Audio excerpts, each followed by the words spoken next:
കാസർഗോഡ് ചെറുവത്തൂർ ടൗണിൽ വാഹന പാർക്കിംഗിൽ നെട്ടോട്ട് മൂടുമ്പോൾ panchayat parking ground കൈയടക്കി കുടിവെള്ള പദ്ധതി പൈപ്പുകൾ.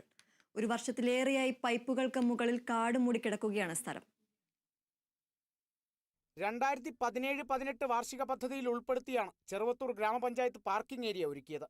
ചെറുവത്തൂർ പടന്ന റോഡിൽ ടോൾ ബൂത്തിന് സമീപത്തായി 15 ലക്ഷം രൂപ ചെലവിലായിരുന്നു പാർക്കിംഗ് ഏരിയയുടെ നിർമ്മാണം. പക്ഷേ നഗരത്തിലെത്തുന്ന വാഹനങ്ങൾക്ക് പാർക്കിംഗ് ഏരിയ ഗുണപ്രദമായില്ല.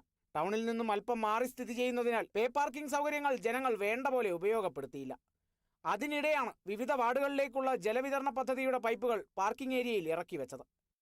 ചെറുവത്തൂർ ഗ്രാമപഞ്ചായത്തിൻ്റെ 2017-18 വാർഷിക പദ്ധതിയിൽ ഉൾപ്പെടുത്തിക്കൊണ്ട് 15 ലക്ഷം രൂപ ചെലവഴിച്ച് പാർക്കിംഗ് ഏരിയ നിർമ്മാണ പ്രവൃത്തി നടത്തുകയുണ്ടായി.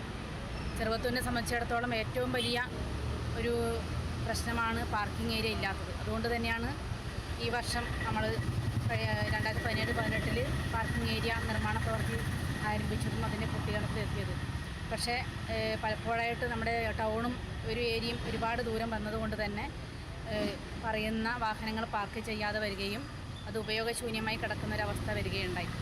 അതിനുശേഷം ഭരണസമിതിയൊക്കെ ചർച്ച ചെയ്തുകൊണ്ട് ഈ ഒരു സ്ഥലം മറ്റു തരത്തിലേക്ക് നമുക്ക് ഉപയോഗപ്പെടുത്തണം, ജനങ്ങൾക്ക് ഉപകാരപ്രദമാകുന്ന തരത്തിലേക്ക് ഉപയോഗപ്പെടുത്തണമെന്ന ഒരു ധാരണ ഉണ്ടായിട്ടുണ്ടായിരുന്നു. സ്പോർട്സുമായി ബന്ധപ്പെട്ടുകൊണ്ട് കായിക ഇനത്തിന് പ്രാധാന്യം കൊടുത്തുകൊണ്ട് ഈ ഒരു ഏരിയ ഉപയോഗപ്പെടുത്തണമെന്ന ഒരു ഭരണസമിതിയുടെ തീരുമാനത്തിൻ്റെ ഭാഗമായിട്ട് നടപടിയുമായി മുന്നോട്ട് പോവുകയാണ്.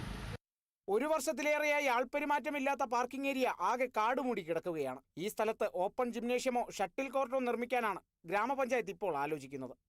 Kerala vision news, Kasaragod.